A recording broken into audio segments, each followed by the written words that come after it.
자, 오늘 본문은 이스라엘 백성들이 양을 치는 모습을 빗대어 말씀하신 예수님의 비유의 말씀입니다. 예수님 당시 유대 광야에서 양을 치던 방식은 오늘날 대규모 기업형 축산과는 완전히 다른 가족적인 형태였습니다. 가족 단위로 소규모 목축을 하는 사람들은 보통 양 10마리에서 30마리 정도를 길렀습니다. 숫자가 적기 때문에 모든 양의 이름을 다 외우고 양들의 성격까지 파악할 만큼 아주 밀착된 관계였습니다. 오늘 본문에서 목자가 양의 이름을 각각 불러서 인도하여 낸다고 한 것을 볼 때 이런 소규모 가족형 축산을 비유로 들어서 말씀하신 것을 알 수가 있습니다. 자, 이런 가족형 축산을 하는 사람들은 집에 양의 우리가 없는 경우가 많습니다. 특히 마을에서 멀리 떨어진 곳에서 풀을 먹일 때는 거친 돌들을 대충 쌓아서 임시 우리를 만들었습니다. 그 우리에는 문이 없었기 때문에 목자가 직접 입구에 누워서 자기 몸으로 문을 대신했습니다. 그래서 오늘 본문에서 예수님이 나는 양의 문이다 라고 말씀을 하신 것입니다. 우리가 사는 세상에는 참으로 많은 문이 있습니다. 매일 아침 열고 나오는 현관문부터 청년들이 밤잠을 설쳐가며 두드리는 대학의 문이 있고 가족의 생계를 걸고 들어가고자 하는 취업의 문도 있습니다. 이런 의미에서 문은 단순히 어떤 나무나 철로 만든 구조물이 아니라 한 세계에서 다른 세계로 들어가는 수단을 말하는 것입니다. 대학의 문을 통과하면 학생이라고 하는 새로운 신분을 얻고 취업의 문을 통과하면 직장인이라고 하는 새로운 세계가 열리게 됩니다. 문을 통과하는 순간 우리의 신분과 환경 그리고 누리는 혜택이 완전히 달라집니다. 그런데 이 세상의 문들은 우리에게 그 문을 통과할 수 있는 조건과 자격을 요구합니다. 대학의 문은 실력을 증명하라고 합니다. 취업의 문은 화려한 스펙을 보여달라고 합니다. 성공의 문은 치열한 경쟁에서 이겨야만 그 문을 열어줍니다. 그래서 우리는 늘 그 문 앞에서 주눅이 듭니다. 나 같은 사람이 저 문을 통과할 수 있을까? 나는 저 세계에 들어갈 실력이 있을까? 고민하며 문 앞을 서성입니다. 하지만 오늘 본문에서 예수님은 우리에게 놀라운 선언을 하셨습니다. 내가 양의 문이다. 내가 바로 너희들이 들어가기를 원하는 바로 그 문이다. 안심하고 들어오라는 것입니다. 두려워하지 말고 들어오라는 것입니다. 자, 그럼 이 문은 세상 문과 어떤 차이가 있을까요? 첫째는 이 문은 실력이나 자격이 아닌 관계로 열리는 문이라는 겁니다. 세상의 문은 실력이나 조건을 갖추어야 들어갈 수 있는데 이 문은 예수님과 친밀한 관계로 열리는 문입니다. 오늘 보면 3절에 이렇게 말합니다. 문지기는 목자를 위해 문을 열고. 자, 여기서 문지기는 누구고 목자는 또 누구일까요? 앞에서 예수님 시대의 이스라엘의 목축업은 소규모 가족형이라고 말씀을 드렸습니다.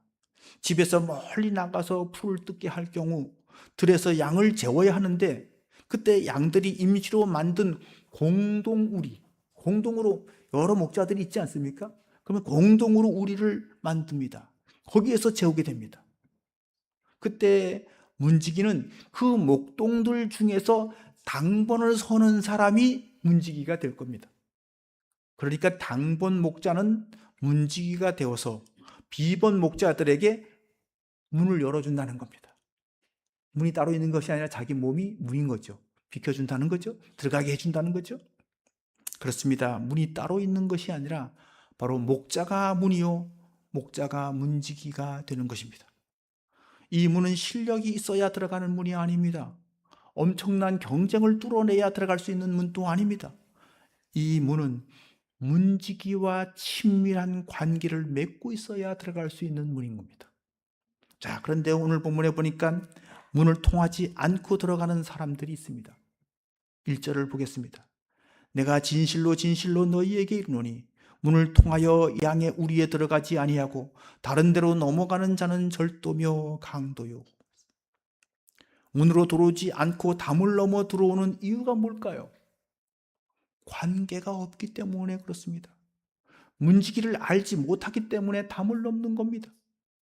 그들은 화려한 말솜씨로 혹은 당장 눈에 보이는 어떤 이익으로 양을 유혹하지만 그들의 손에는 칼이 들려 있습니다.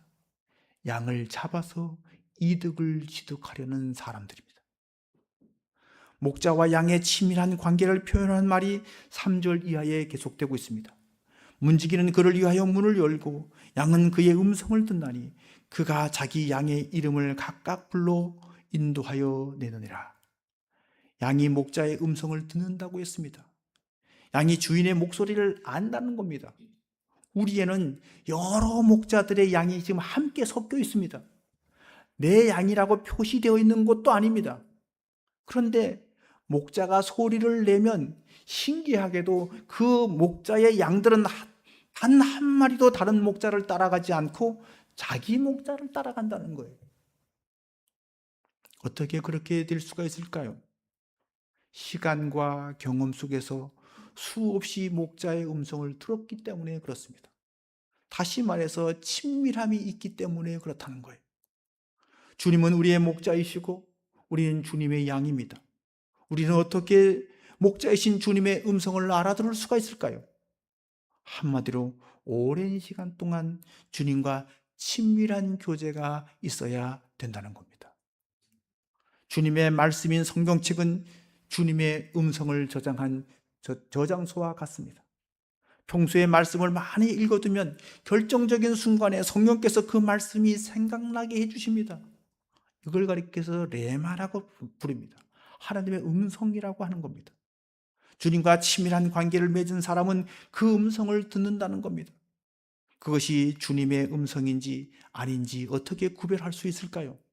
그 음성이 성경의 원리와 일치하는지를 확인해 보면 알 수 있습니다. 목자는 결코 성경과 반대되는 말씀을 하지 않는 것입니다. 그리고 또 주님의 음성을 잘 분별하기 위해서는 평소에 주님께 집중하는 시간이 필요합니다. 이걸 기도라고 말합니다. 기도는 내가 구할 것을 하나님께 아뢰는 시간이기도 하지만 주님의 세밀한 음성에 귀 기울이는 영적 청취의 시간이기도 한 것입니다. 이것이 반복되고 훈련된 사람은 주님의 음성을 즉각적으로 알아들을 수가 있습니다. 그리고 주님의 음성을 들으면 순종해야 합니다. 양들은 수없이 목자의 음성을 듣고 앉고 일어서고 따라가고 들어가고 나오기를 반복했습니다. 바로 그런 경험이 목자의 음성을 더욱 선명하게 들을 수 있는 비결이 되었던 것입니다.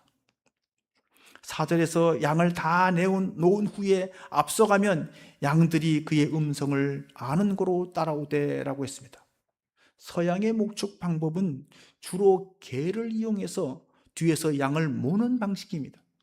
그러나 이스라엘의 목자는 언제나 양들 앞에서 서서 걷습니다.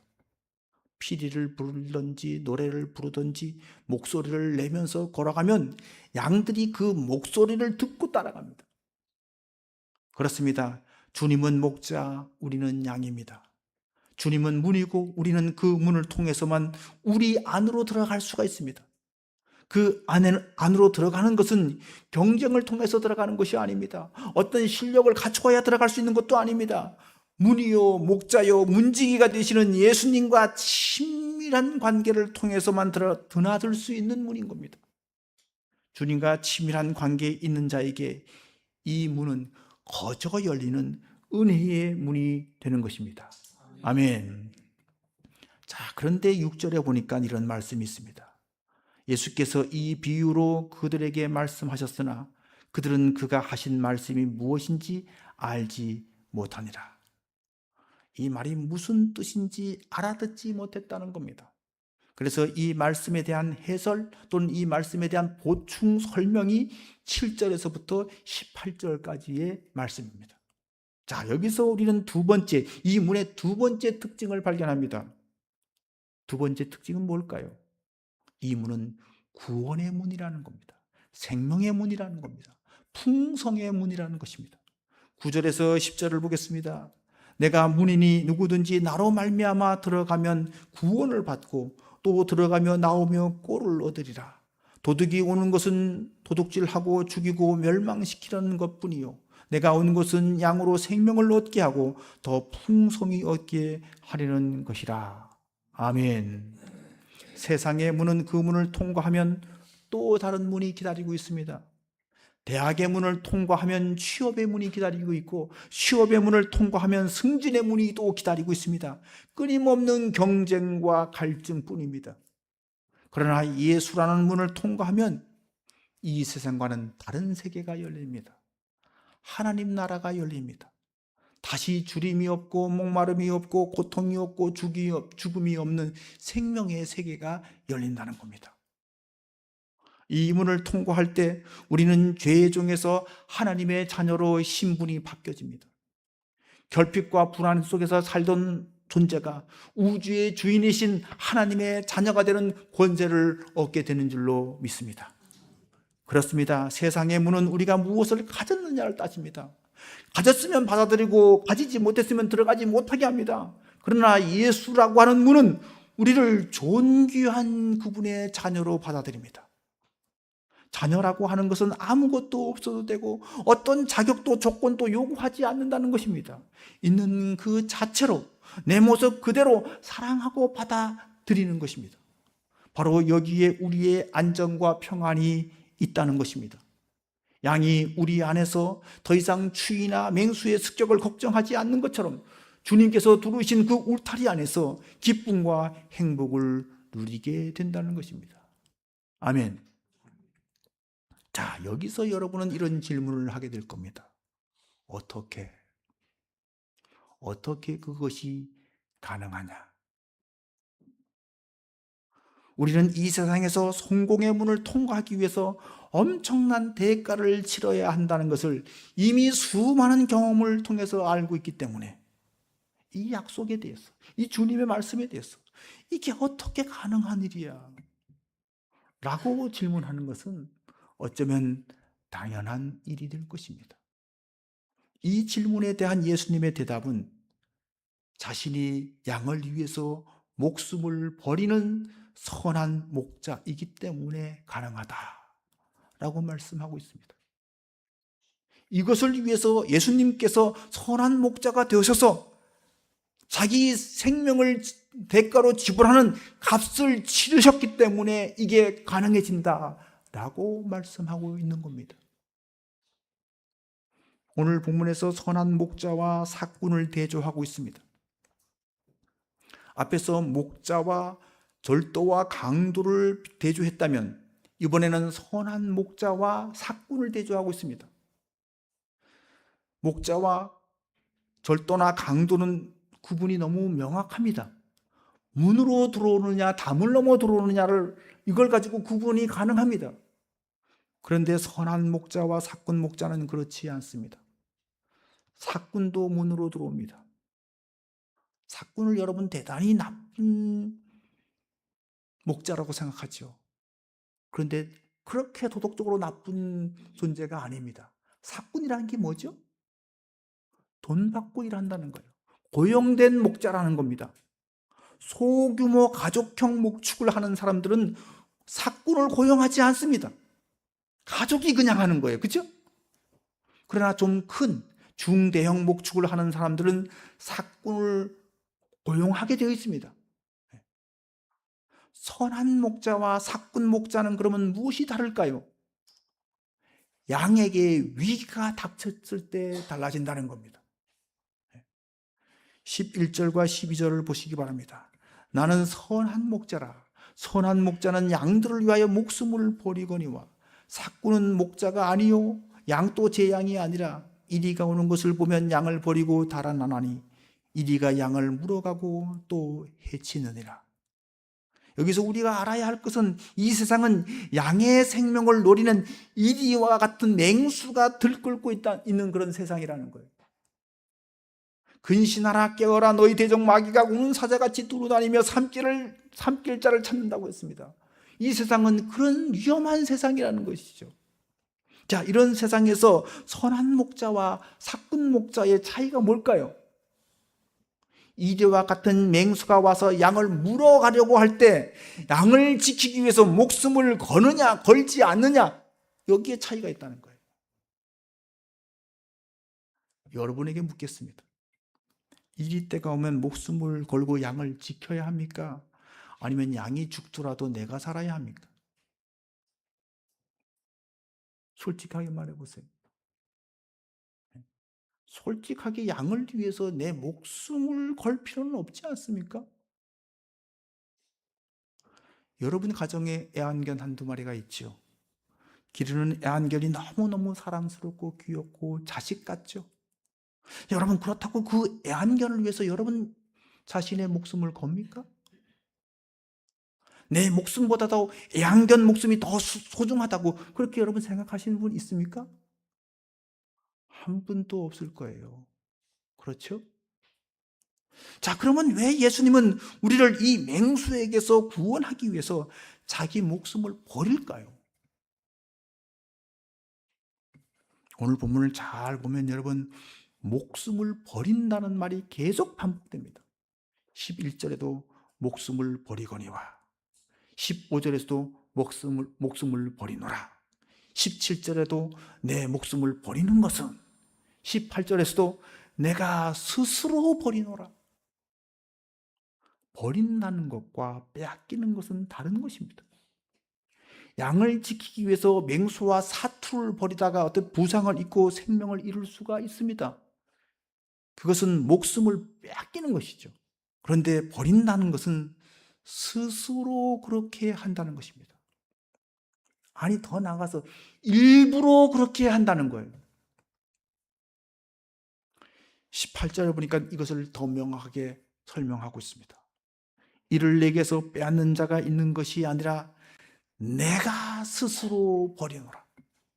나는 버릴 권세도 있고 다시 얻을 권세도 있으니 이 계명은 내 아버지에게서 받았노라. 여기서 권세라고 하는 것은 주권을 말하는 거예요. 그러니까 주권자이신 주님께서 자기 목숨을 버릴 계획을 갖고 계시다는 거예요.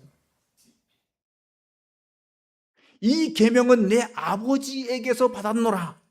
무슨 뜻이죠? 이것은 바로 아버지 하나님의 섭리고 계획이라는 거예요. 자, 그렇다면 구체적으로 버릴 권세는 무엇을 지금 말씀하고 있는 것이고, 다시 얻을 권세는 지금 무엇을 말하고 있는 겁니까? 버릴 권세, 십자가의 죽음을 말하고 있는 거죠. 다시 얻을 권세, 예수님 자신의 그 부활 사건을 말씀하고 있는 거예요. 자, 그러니까 지금 예수님은 십자가 죽음을 예고하고 있는 겁니다. 일반적인 목축업에서는 양이 죽어도 목자가 살아야 됩니다.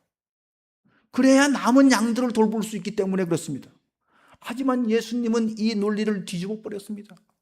목자가 죽음으로써 양들이 살 길을 열어주시겠다는 거예요. 왜 이렇게 하셨을까요? 왜 이렇게 비이성적인 행동, 비상식적인 행동을 하실까요? 보통 양이 목자를 위해서 자기 생명을 주는 것이 상식입니다. 그렇죠? 인간이 신을 위해서 제물이 되는 것이 이것이 상식입니다. 그런데 예수님은 반대로 말씀하시고 반대로 행하셨습니다. 왜? 이유가 뭘까요? 이 물음에 대해서 예수님은 이렇게 대답을 하십니다. 14절과 15절입니다. 나는 선한 목자라. 나는 내 양을 알고 양도 나를 아는 것이 아버지께서 나를 아시고 내가 아버지를 아는 것 같으니 나는 양을 위하여 목숨을 버리노라.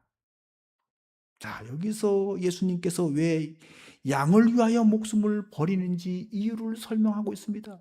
왜입니까? 알기 때문이라는 거예요. 아는 게 보통 아는 게 아니에요. 내가 아버지를 아는 것 같이 아버지가 나를 아는 것 같이 그렇게 알기 때문에 그렇게 한다는 거예요. 여러분, 여기서 안다는 것은 단순한 지식을 말하는 것이 아닙니다. 이 안다고 하는 것은 친밀한 관계를 말하는 것이고, 이 안다는 것은 믿음을 말하는 것이고, 이 안다는 것은 사랑을 말하는 것이고, 이것은 여러분 안다고 하는 것은 연합을 말하는 것이고, 또 이 안다고 하는 것은 너와 나가 동일하다는 거예요. 동일시하고 있다는 거예요.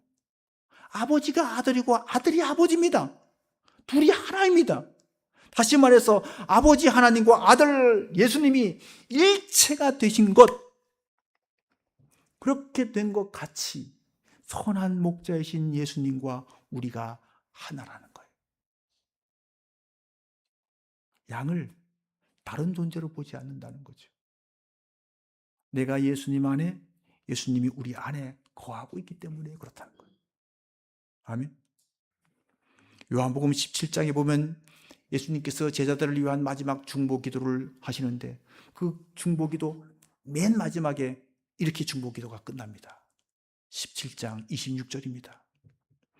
내가 아버지의 이름을 그들에게 알게 하였고 또 알게 하리니 이는 나를 사랑하신 그 사랑이 그들 안에 있고 나도 그들 안에 있게 하려 함이니라. 여기서 알게 하려는 목적이 분명히 언급되어 있습니다. 왜 알게 하려는 겁니까? 그 사랑이 그들 안에 있고 나도 그들 안에 있기를 원해서, 그걸 바라고, 그걸 기대하고, 이걸 다른 말로 뭐라고 말하죠? 연합이라고 말하죠. 하나 되는 거예요. 주님과 하나 되는 거예요. 요한일서 4장 16절입니다. 하나님과 우리가 어떻게 연합하는지를 이렇게 말씀했습니다. 하나님이 우리를 사랑하시는 사랑을 우리가 알고 믿었노니 하나님은 사랑이시라. 사랑 안에 거하는 자는 하나님 안에 거하고 하나님도 그 안에 거하시느니라. 아멘. 하나님의 본질이 사랑입니다. 성부, 성자, 성령, 삼위일체 하나님은 서로 사랑으로 연합하고 사랑 안에서 협력한다는 거예요. 사랑으로 하나가 되어 있다는 거예요. 자, 그렇다면 아버지께서 나를 아시고 내가 아버지를 아는 것 같이 하나 되어 있다는 얘기죠. 나도 내 양을 알고 양도 나를 안다고. 자, 이것이 무엇을 의미합니까?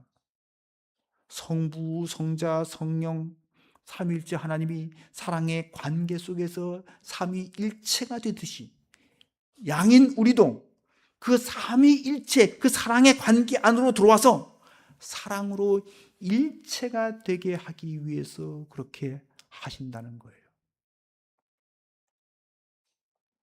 정말 여기에 놀라운 사랑과 신비가 들어있는 겁니다. 주님은 단순히 우리를 양으로 생각하지 않는다는 거예요. 당신 자신과 동등하게 생각한다는 거예요. 당신 자신과 우리를 동일시 여긴다는 거예요. 우리가 당신과 같아지기를 원하신다는 거예요. 서로 사랑으로 관계하시고 존재하시는 삼위일체 하나님의 그 사랑의 관계 속으로 우리도 참여시키기 위해서 자신의 목숨을 버린다는 거예요. 그러므로 여러분, 양은 생명을 얻게 하고 더 풍성하게 얻게 하려는 것이라는 이 말씀에 나오는 이 풍성이란 삼위일체 하나님의 사랑의 관계 속에서 얻는 하나님의 사랑의 풍성함입니다. 이 풍성은 하나님의 영광에 이르는 풍성이고 신의 성품에 참여하는 풍성입니다. 이 생명으로 풍성으로 들어가는 그 문이 우리에게는 활짝 열려 있는 것입니다. 우리 주님이 그 문의 문지기이고 그곳에서 우리의 이름을 부르며 우리를 그 생명의 자리, 그 풍성의 자리, 그 사랑의 자리로 우리를 부르시고 계십니다. 와서 나와 하나가 되자. 아버지와 내가 하나이듯이 나와 하나가 되자고 우리를 초청하는 주님의 부르심입니다.